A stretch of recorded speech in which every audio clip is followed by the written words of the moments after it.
Welcome to Go Fund Yourself. Watch up-and-coming entrepreneurs step into the spotlight to pitch their businesses to you. This is interactive TV. Like what you see? Scan the on-screen QR code with your mobile device and invest in these businesses in real time. All right, here we go. Let's go. Another round. You decide whether to help these entrepreneurs' dreams come true I got to get me some of that. or tell them to go fund yourself. I'm in. You had me at Latino. I think there's a real opportunity there. Meet the Titans. Ready to ask the questions you, the investors, want answered. How do you make money? Creator of Go Fund Yourself, Rory Kataya. It makes sense to crowdfund something like this and get in now. Jason Waller. Can't tell you what to do, but this is a lottery ticket. David Meltzer. Things will go viral very quickly. This isn't just entertainment. Because there is a huge opportunity. With the money that you raise, what will you do with it? That's massive. Ooh, I like that. And now, it's time to go fund yourself.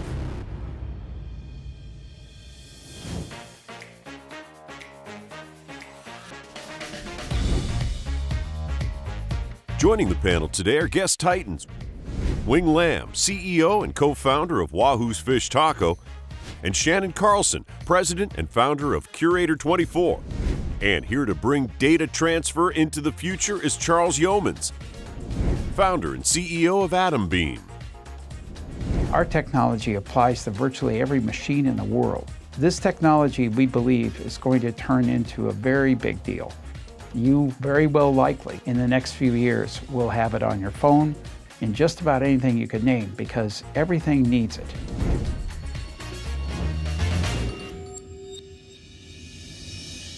Hey everybody. Welcome. I'm Charles Yeomans. I'm the CEO of Atombeam, and we are a software company that has a product called NERPAC that basically will increase the speed of data. Almost any data from almost any machine. Machine data, IoT data, is growing very fast, 30 to 40% a year. The networks that have it can only manage to put through somewhere between 10 and 0.1% of it. So what do you get? You get very little data going through. Is this compression technology? It's like it, but it's not. I mean, we have 99 patents that say it's not. Is there packet loss associated with it? No. All right, now I'm very interested. Tell me how this works. So what we do is we have a machine learning algorithm. And what it does is it looks at a big sample set of these little tiny messages. It might be 10 bytes. Nothing that compression can work on. And it looks in those packages for patterns that repeat. And each one is matched to a code word. And so you might have 128-bit patterns, but 3-bit, 5-bit, 10-bit code words. Data gets generated. All the patterns in it are replaced with code words. And it can all be done in a swap, which in computer terms is about as fast as it gets, a couple of microseconds. So the effect is we get about a 75% reduction in the size of the files, and we can do it in a couple of microseconds, which in effect means we get about, on average, about 4 times more data through a given pipe, 4 times more effective bandwidth. And so this is a big deal, right, for a lot of different purposes. So how is that different from compression technology? What compression is doing is compression says, okay, let's look at one file in isolation for repetitions of pattern. But if you're talking about a typical machine data, then it's too small. It's not going to work. So the only way you can use compression on it is you take a bunch of these things, smash them together, and then you can compress it. But to get that, you got to wait. You got to wait until you get enough of these little files so that it actually works. You might wait a few minutes, you might wait an hour, so you have to accept a lot of latency. But ours, you get no latency, and it just flows right through. All of our military and allied militaries use this link called Link 16. Link 16 is super slow. It's 1980s tech. It's 25, 30 kbps, and which is like dial-up.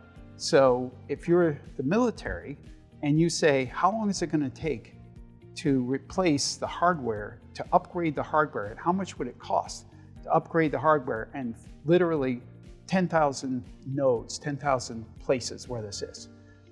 Probably 10 years and billions. How much would it cost to install NERPAC, our technology, as a software upgrade? I mean, a lot less than billions. We have a $2 million contract with the US Space Force that says, we want you to push Link 16 through our satellites. Have you begun executing this contract? Oh yeah, we're 3/4 of the way into it. And everything's secure, that piece is all. Yeah, we have a 2-star retired admiral on our board. We have another assistant secretary of defense. This is the stuff you gotta lead with, baby. That's powerful I was stuff. trying. That's right, baby. Let them know. Hot damn. All right, how much money are you trying to raise? 10 million. Okay, Rory's gonna write you a check today. What's your revenue right now? Revenue is small. It's only like $1 million something. What happened to the $2 million contract? Well, no, because we have the contract. So you haven't working realized through that it, yet. right? Okay, got it. So, you know, and just to be clear, we have a SaaS version of this that's commercial, but nobody wants it. Everybody wants on-prem. Everybody wants the installed product. So we just released the beta a couple of weeks ago. The GA comes out at the end of this month, and we have a line pretty long of people who want to use it. They don't want the SaaS product. Why? Because of security issues? What is it? Most of the companies are big companies. They don't want to send things to our cloud. They want it in their own cloud. They want it on their own devices. They want it in their own stack. And so now we're addressing that with this new approach. We already have beta testers, fintech moving data around for banks, gas meters and other kinds of smart meters. I mean, just an instance there. A smart meter generates maybe a meg a day, and the network that those are attached to can send about 10 kilobytes a day. So you have about 1% you can send. The gas meter guys are really all over this. So we're a lot of the car companies. We have, I can't say the names of them, but there's 2 big car companies that are working with us right now, want to get into pilots. Some of the big oil companies, I mean, you name it, everybody wants to get more data than they can get. And this is how you can do it without having to completely change, spend billions of dollars on the network. Is anyone else doing what you're doing in this space right now? No. What's your next biggest hurdle? It's really just getting this software into as many devices as possible in the real world and really pushing it, because that's when you find out what you really got, right? Charles, do you have someone on your team that's prioritizing where the biggest opportunities lie? Because it seems to be a mathematical no-brainer. And if you're raising $10 million, for example, I think me as an investor and others listening would like to know, where's that lowest hanging fruit where the $100 million deal is? So the gas meter thing is really good. So we're partnered with a company, a mid-sized player in the smart meter area. So our go-to-market, in many cases, and this is a good instance, is we cut a deal with them. They work with us to get it tested in their stack and in proposals. And at the same time, they want to start selling this to their competitors. We want to be a distributor. But how big of an opportunity is that? We haven't negotiated the price, so it's harder for me to tell you exactly. Yeah, that's what I'm saying. I'm saying, like, in this space, when you have something this big, you know, that's where you hire the consultative firms. You don't have the capacity to understand like what those companies over the last 20 years have learned in this space. There's tons of companies that have not only the relationships, but the knowledge of prioritizing these opportunities. And quantifying them. And quantifying them. So, you know, it won't, like McKinsey, right? That's what they do, and why I think a great investment for you or utilization of those funds would be because you're looking at a multi-billion-dollar business. That's what we think. I mean, look, it's data at high speed, baby. Everybody loves data. You love data. I love data. Obviously, the Department of Defense loves data. You got one there with them. So do you have a Reg A or Reg CF? What do you got open right now? We are filing a Reg A this week. We did a Reg CF earlier this month. Okay. But You're going bigger. it sold out in 8.5 days. So look, that's important for the viewers That's to know this. great That's data huge, points, right? Like, man. so these are the things that the people watching this are going to be like, they're going to have FOMO. I don't want to miss out on that. Clearly a phenomenal idea, like a product, business, the whole thing. Like Cool. it's unbelievable. So kudos to you for that. Fantastic. It's very rare that we see something that we just think just checks all the boxes for us, right? Where we're quiet. I'm sitting here like, I don't even know what to say. It's so good. 8.5 days closing your Reg CF. Wow. That deserves A Bamage? A Bamage. 1, 2. Oh. Pretty awesome. They really got into it right away, understood what I was talking about right away. Nice, man. You got the red button. That's a big deal. That's a big deal. Is it? Yeah, oh, that's big. Yeah, very big. Great job. Where do I write a check? It was exciting and interesting, and I appreciated that they really got it and got excited about it. They see what I saw. Wing, you were a little quiet on that one. So what are you thinking? It reminds me of the early mid-'80s in the Reagan war years, Star Wars. There was a tiny little company called Sun Microsystems. Oh, Little startup, and together with our old company, Sparta Incorporated, we built the best mousetrap on how to communicate in real time before we launch missiles, as we now know as the internet. So that guy reminded me of that, because he's got something unique. He's not a gigantic company, it's a small, right? But he's got something that can revolutionize. So you were quiet because you were in awe. I was in awe, yes. Yeah. Absolutely, amazing. Yeah. Jace? I was in awe as well. You were like, hey, what do you think? I'm like, I don't even know what to ask him. He's covered everything. He started out of the gate slow. I was like, and you were asking, I'm like, that seems like it's the same thing. Yeah. And then after he got out of his own way, and he explained that he closed that Reg CF in 8 days, and that he has a $2 million deal with the Space Force, right? Like all these things he has lined up. I was in awe as well. Viewers watching this, this is the kind of thing you want to invest in. That's my opinion. Like this is something that I would put my money where my mouth is on this, because like you said, that's a home run. You know, you have those moments where you meet someone and they're telling you their concept, idea, business, whatever, and you just know this is a grand slam. Yeah. Hey, I'm, pleased, proud that we have these kind of companies on the show, so that the average person sitting in their living room right now could say, hey, I could be an owner in that. They would never see this kind of asset class. Yeah, you have to be rich like Wing to get in Sun Microsystems early, right? Unbelievable, right? Yeah, exactly. So Hey, I'm proud of that. He may close this before the episode ends. It may start. And before the damn Bro, show before ends, Before he it's gets full. to his car. I'm telling you, it could be full. Absolutely. Amazing. Congratulations. Way to go.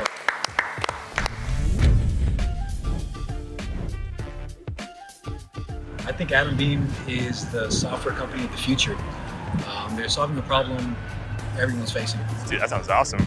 Right? Don't forget to scan the QR code. Scan that code. Don't miss out on the next big thing. Go fund yourself.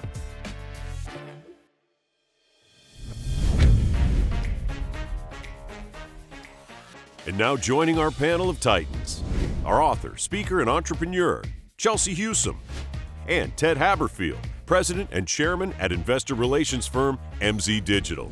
And heading to the stage now with a product that could revolutionize the lighting industry is John McDonald, owner of Twist Brite.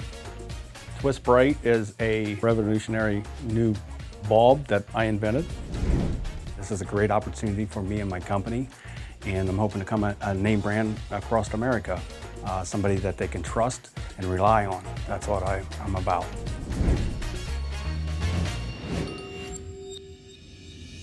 Hi Titans, my name is John McDonald, and I'm the founder of McDonald's Products. Over the past several years, there's been major problems with light bulbs, not working, humming, buzzing, flickering. As a fourth generation contractor with mechanical and electrical engineering experience, I reinvented the light bulb with a twist. I would like to introduce to you Twist Brite, the dimmable bulb. It goes from 12 watts to 2 watts, with just a twist. I redesigned the inner side to separate the board of the LED and the driver. I give it space, and that's why there was heat, short lifespan, and flickering.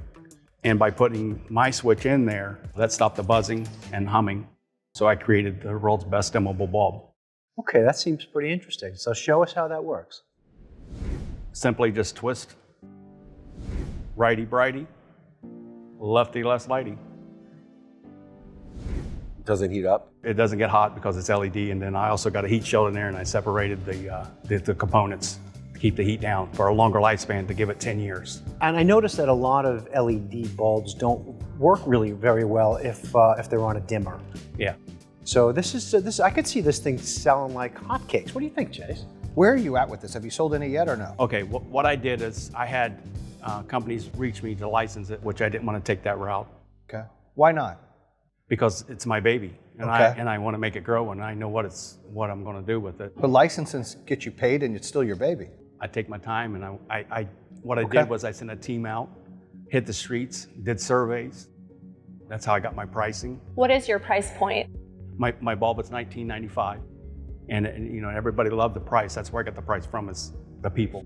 Have you sold any of these? What I did was I sold them on Amazon, no advertisement. I sold them on Amazon. How many? On the Amazon, nobody really knows about it, but I do get sales here and there. So you have some revenue? Oh yeah. What's the revenue you have? Maybe 15,000 starting out. And how long have you been making the bulbs? I just opened my business in December. So you're doing pretty well then. I mean, you're less than a year and you got 15,000. That's great. Yeah, okay. How much money are you raising? Well, I'm looking to sell the product live. I'm capable of doing 25,000 bulbs a day. So you're not really raising capital. You want to push this out there where people buy them now. I want to push this out there and buy them now. So people could scan the code on screen and buy these bulbs right now. Absolutely. And you're going to deliver. And not only that, I have a second bulb that it could also be purchased, and it's for emergencies, like when the electric's out. Tell us about that. Oh, wow. And you just do it a twist. That's huge. Can you bring that over here? Because my man here loves gadgets. I show him that. He's going to buy. He knows me well. 12,000 of them tomorrow. He knows me well. So this has a battery in it, That has a battery in it, and it self-charges. Look at that. That's pretty cool. That's and great. It's a 10-year bulb. You like it, huh? And how long will the light last? 6 to 8 hours. Wow. Constant use. I will say I like the dimmer. My husband and I, when it's nighttime, you know, it's nice. You want to read a book, you can turn it up, but then you know, you want to kind of set the mood. So I like that. This is brilliant, honestly. That's huge. I noticed that this one doesn't dim. Is there a reason for that? Because that is dim. I got it down on 2 watts so the battery would last 8 hours. I could see you crushing this on Shopify, on Amazon, On Market.live. on Market.live. So where do you need the most help? Is it marketing? Where do you need help? I just launched TV commercials. I'm here to launch. I'm ready to blow it up. I took my baby steps. These are my babies, and they're ready to go out and make me money. So you envision doing this to the consumers, and then eventually do you see going to hotel chains? And... I want to go everywhere. Light bulbs are everywhere. I want to be everywhere. I own 100% of McDonald's products. It could make my growth faster if I sold a percentage of my business, but I didn't want to take that route. I think you're missing a real opportunity. I get what you want to do and sell this product, but why not license it to commercial, license it to industrial, license it outside of where like right now, you could do your whole gig, make Twist Brite the biggest name in consumer lighting products, but make and still own hundreds 100%. of millions, and still own 100%. Yeah, but make hundreds of millions. Always have that opportunity to do later. But why not now? How much you offer me? Well, 1 second. You know what? Maybe he's right. How much more value would he get for a license once he's demonstrated he sold 1 million units? Right now, I get all the profit.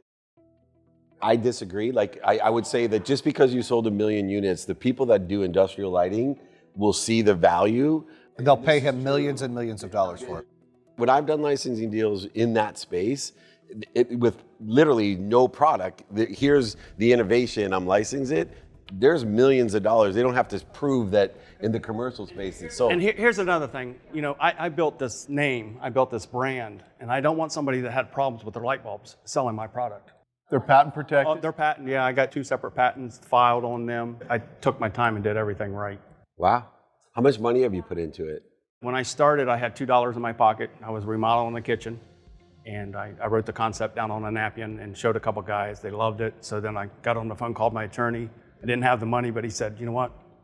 I'm going to help you with it. Oh, that's awesome. And he started doing the research, and I got him paid, worked my way up. I probably maybe up to about 100,000 into it now. I sold my trucks, trailers, everything that I had because I believe in what I got and who I am. You're a real entrepreneur. Yeah. So people can scan the code right now on the screen and purchase this product from a real guy. At any stage of your life, people, you can come up with something and make it happen. Here's a guy doing it. Good for you. Congratulations. It's amazing. Getting off that stage, I feel like $1 million. This is my opportunity and my moment. It was a great opportunity to sit here and talk to the Titans and also get their feedback and maybe learn something from them and get some advice. You know, if I can get the business to where I want it, it'll be my legacy and something I can leave to my children, and they can continue on with something I had a dream of. You know, that American dream still lives. This is what America was built on. Years of experience, fourth generation in the space, writes an idea on a napkin, and then barters and bargains and beats his way to bringing it to market, and then turns down huge licensing offers. He's the first person smart enough to say, go fund yourself isn't just for funding. This is what I need. I need exposure in order for people to buy my product, because once they see it, they're going to buy it. Yep. And I think that speaks for itself. Absolutely. What do you think, Ted? A good old American story. I love it, man. Contractor, just, you know, getting his elbows greasy and just making it work like this. I think this is an excellent Christmas present, stocking stuffer. I think it's small enough and cool enough and probably a good price point that I think it'll sell. I'm excited to see what kind of marketing he's doing. He's already got TV ads going, which is great. I think this thing's gonna sell like hotcakes, and I'm sure he's just gonna keep bringing these things out one after another, so it's exciting. I don't think you know how good Twist Brite is. Twist Brite, you just adjust it by twisting it a little bit. It doesn't overheat or anything. I don't like that idea. It's a cool idea. I'm sure you know of the Ring. I think Twist Brite is going to be as big as the Ring company, to be honest. So go scan that QR code. Don't forget to scan the QR code. Go scan that code. Go fund yourself.